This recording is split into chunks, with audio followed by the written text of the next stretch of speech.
So, good morning, everyone.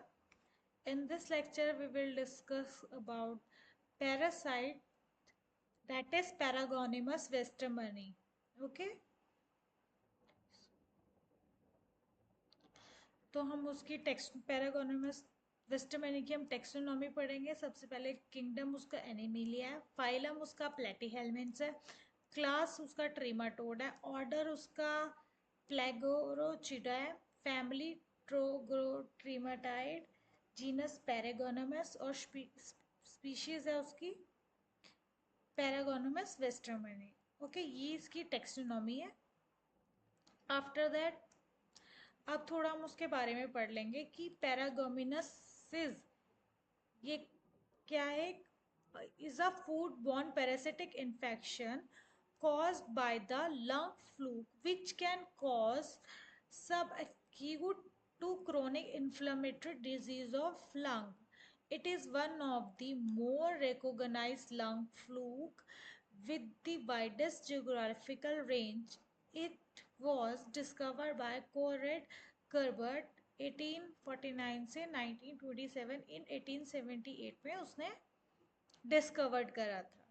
ठीक है, अब इन्फेक्टिव स्टेज क्या है पैरागोनोमस वेस्टमैनी की? मेटासिसेरिया, ये इन्फेक्टिव स्टेज है। ठीक है, पैरागोनोमस की। फिर मोड क्या है इन्फेक्टिव मोड उसका? Eating raw fresh crabs and crayfish with metacercariae. ठीक है, इन्फेक्टेड रूट कहाँ से ये होता है, क्या रूट है? By mouth. Site of inhabitation is lung. Intermediate host first क्या है? First intermediate host is Melania, snail, snail है मतलब।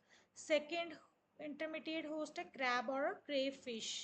ठीक है, रिजर्वर होस्ट है carnivorous such as tiger, lion, wolf, fox, leopard, cat etcetera. और जो इसका लाइफ स्पैन है पैरागोनमस वेस्टमैनी का is 5 to 6 years। Okay, move. ये स्ट्रक्चर, ये मॉर्फोलॉजी आप देख सकते हैं, डायग्राम देख सकते हैं आप इसका, मॉर्फोलॉजी ऑफ अडल्ट पैरागोनमस वेस्टमैनी, ये पूरा डायग्राम है। ये इन्फेक्टेड स्टेज है, मेटासिसेरिया का डायग्राम है, ये आप देख सकते हैं। आफ्टर दैट ये सिसेरिया। ठीक है, फिर हम मॉर्फोलॉजी पढ़ लेते हैं थोड़ा बहुत। ठीक है, the living adult worm are a pinkish brownish colour.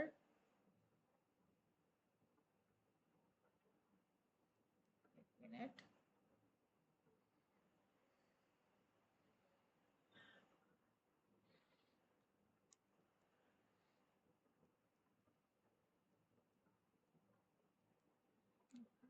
ठीक है, ये देखो मॉर्फोलॉजी इसकी है। The living adult worm are a pinkish brownish brown colour and a bean shaped.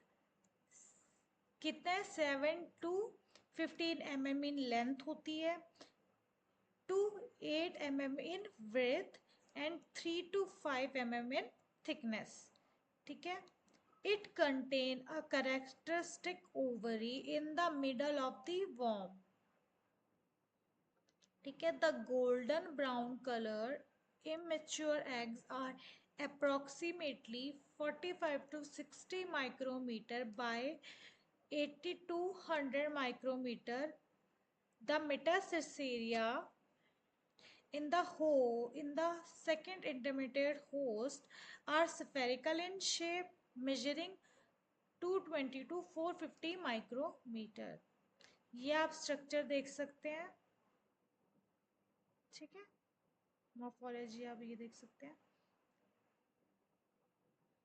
ठीक है, अब मूव करें हम नेक्स्ट वन इज, ये लाइफ साइकिल है। अब इस लाइफ साइकिल को हम पहले पढ़ेंगे, फिर उसके बाद आप इसको देखेंगे तो आपको ये लाइफ साइकिल बहुत ही ज़्यादा इजी लगेगा। अब मैं जो आपको इस उसमें पढ़ाऊंगी लाइफ साइकिल पूरा, ये मैंने लिखा हुआ है, वो पहले पढ़ते हैं। लाइफ साइकिल, डेफिनेटिव होस्ट, ये याद रखो, डेफिनेटिव होस्ट क्या होना है? मैन है। इंटरमीडिएट होस्ट है स्नेल और अ क्रैब और क्रेफिश, दो हैं, एक डेफिनेटिव और second one is intermediate host. ठीक है, या तो स्नेल होंगे या तो क्रैब और क्रेफिश। ठीक है, देख लीजिए आप। Paragonimus westermani is present in lungs and mature in it. कहाँ प्रेजेंट होते हैं? लंग्स में प्रेजेंट होते हैं और वहाँ मेच्योर होते हैं।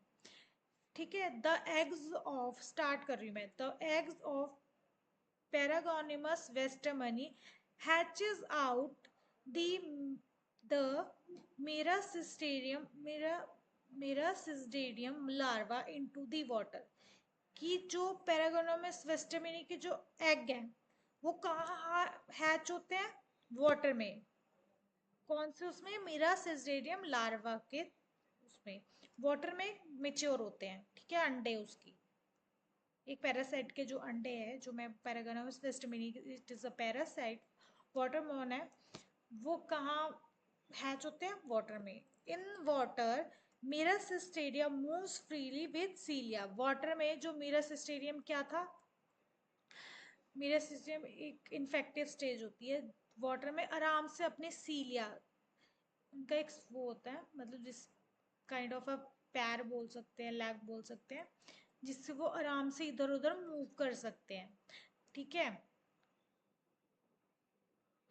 वो मूव करते हैं वाटर में। Then the miracidium enters into the primary intermediate host. कौन है वो प्राइमरी इंटरमीडिएट? सबसे पहले स्नेल हमारा प्राइमरी इंटरमीडिएट होस्ट है।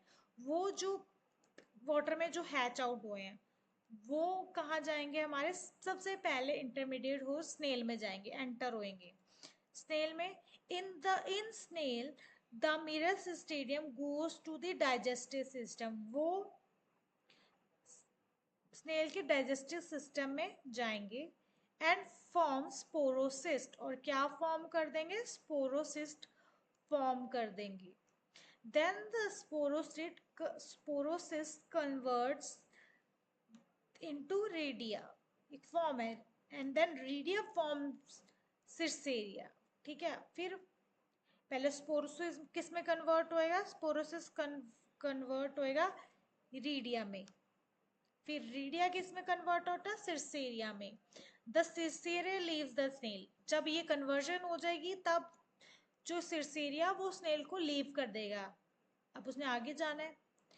फिर द सिरसेरिया, अब उसने सिरसेरिया लीव कर दिया, स्नेल सिरसेरिया ने स्नेल को छोड़ दिया। अब जो सिरसेरिया क्या करेगा? The cercariae forms a layer in cyst which is consume by a crab. और फिर वो सिस्टीरिया क्या कंज्यूम करेगा? क्रैब, और क्रैब फिश खा कंज्यूम कर लेगी। ठीक है, वो क्रैब और क्रेफिश खाएगी उसको, उस सिरसेरिया को। The metacercaria is present in the body of crab और क्रेफिश। फिर जो मेटासिरसेरिया, जो इन्फेक्शन फॉर्म था मेटासिरसेरिया, वो क्रैब और क्रेफिश के बॉडी में रहेगी। फिर जो हम क्रैब खाते हैं, मतलब जो नॉन वेजिटेरियन वो क्रैब खाते हैं eaten uncooked by a man. फिर क्या? मैन से वो अनकुक्ड हम क्रैब खाएंगे। एंड देन द मेटासिरसेरिया, जो मेटासिस इन्फेक्शन फॉर्म है, पेन हमारे लंग्स में पेनिट्रेट कर देंगी। फिर and this cycle is repeated, और ये साइकिल रिपीट हो जाएगा। अब देखो ये साइकिल इज रिपीटेड, अब वो फॉर्म कहाँ चलेगी? मैन के लंग में चले गई है। ठीक है, फिर ये पूरा फिर से ये अंडा हैच आउट होएगा, ये पूरा वाटर में, ये सब कुछ ये रिपीटली चलता रहता है। ठीक है, अब आप इसको देखेंगे तो ये आपको बहुत अच्छा लगे। अनएम्ब्रॉयडर्ड एग होएगा, फिर एम्ब्रॉयड में कन्वर्ट होएगा। आफ्टर दैट वो स्नेल में मिर्सस hatch and penetrate into snail, snail में जाएगा। आफ्टर दैट ये पहले स्पोरोसिस रेडी में कन्वर्ट होंगे, फिर रेडी सिरसेरिया में कन्वर्ट होंगे। After that cercariae invade the encyst in metacercariae. ठीक है, after that fifth six human ingest inevitably uncooked और पिकल, जिसमें कन्वर्ट हो जाएगा, ह्यूमन बीन खा लेगा। फिर हमारे ड्यूटेनम में ये हो जाएगा, मतलब हमारे लंग्स में ये इन्फेक्ट करेगा। बस ये चलता रहेगा बस। ठीक है, अब ये इजी लग रहा है ना? पहले हमें आपको मुश्किल लग रहा था। पहले आप पहली बात में आप देखेंगे, अगर हम पढ़ के फिर इसको डायग्राम को देखेंगे तब आपको इजी रहेगा, और आप पेपर में चाहे ना लिखें, आप पहले ये बनाएं फिर उसके बाद आप उसकी लाइफ साइकिल लिखें, तो it is easy to you. ठीक है, आफ्टर दैट हम life cycle is very important, तो अच्छे से पढ़े उसको, खुद से एक बार रीड आउट करिए। After that, disease infection with Paragonimus species can result, sorry, infection with Paragonymous species can result in acute syndrome with cough, abdominal pain, discomfort, and low-grade fever that may occur 2 to 15 days after infection. Persons with light infection may have no symptoms. Symptoms of long-term infection may mimic bronchitis or tuberculosis with coughing up of blood-tinged sputum. Paragonymous causes paragonosis, ये infection cause करता है। जहां पर इस लग जाएगा that means infection cause हो रहा है। ओके, डिजीज रहती, डायग्नोज कैसे हो सकता है ये, कि हम उसको कैसे पता लगा सकते हैं। The infection is usually diagnosed by identification of paragonymous eggs in sputum में पता लग सकता है। The eggs are sometimes found in stool sample में भी दिख सकता है हमें वो उसके eggs. Cuffed by eggs are swallowed. A tissue biopsy is sometimes performed to look for eggs in a tissue specimen.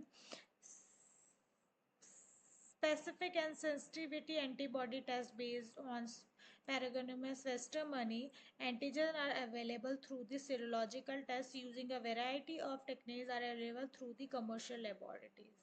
Okay, इसमें हम या तो मैं स्पूटम का सैंपल, स्टूल सैंपल या बायोप्सी ले सकते हैं, या कोई एक एंटीबॉडी, एंटीजन एंटीबॉडी टेस्ट कर सकते हैं हम, सीरोलॉजिकल टेस्ट इस पर्टिकुलर पैरासाइट के लिए। Okay, treatment. In most people, paragonymous can be cured with oral anti-parasite medication. Both Prazital and trimabenzole are approved for treatment. Paracetamol is taken 3 times daily for 2 days, while triclabenzole is taken twice a day, 12 hours apart. Thank you, class. Thank you so much.